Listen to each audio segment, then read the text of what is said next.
मी गणेश भिसे, महासचिव वंचित बहुजन आघाडी सातारा जिल्हा। सातारा शहरामध्ये 99वे अखिल भारतीय मराठी साहित्य संमेलन भरत आहे। या साहित्य संमेलनाच्या अध्यक्षपदी पानिपतकार विश्वास पाटील यांच्या अध्यक्षपदी निवड झालेली आहे।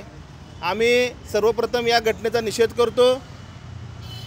याचं कारण असं आहे की सध्या ओबीसी आरक्षण आणि मराठा आरक्षण हे वाद अतिशय टोकाला गेलेला आहे। वातावरण हे तापलेलं आहे।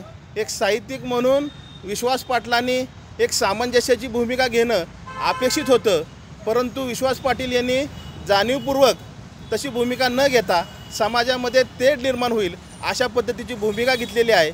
समाज माध्यमामध्ये मला जातीचा दाखला मिळाला नाही म्हणून मला कमी बुद्धीच्या कमी जातीच्या माणसाच्या हाताखाली काम करावं लागलं अशा पद्धतीची भूमिका विश्वास पाटलांनी या ठिकाणी समाज माध्यमांच्या माध्यमातून दिलेली आहे।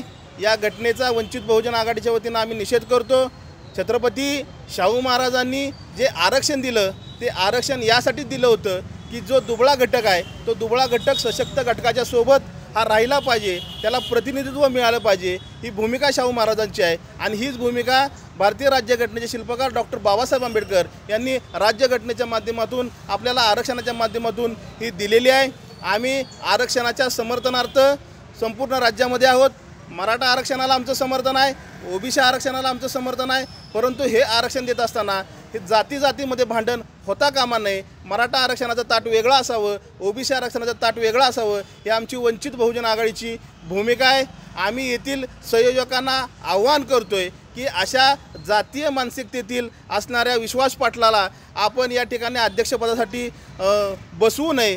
त्यांना जे अध्यक्षपद दिलेलं आहे ते रद्द करावं, अन्यथा आम्ही विश्वास पाटील यांना या सातारा जिल्ह्यामध्ये फिरू देणार नाही आणि ते जर या ठिकाणी आले तर तीव्र स्वरूपामध्ये आमची वंचित बहुजन आघाडीची संपूर्ण टीम ही त्यांना विरोध केल्याशिवाय राहणार नाही।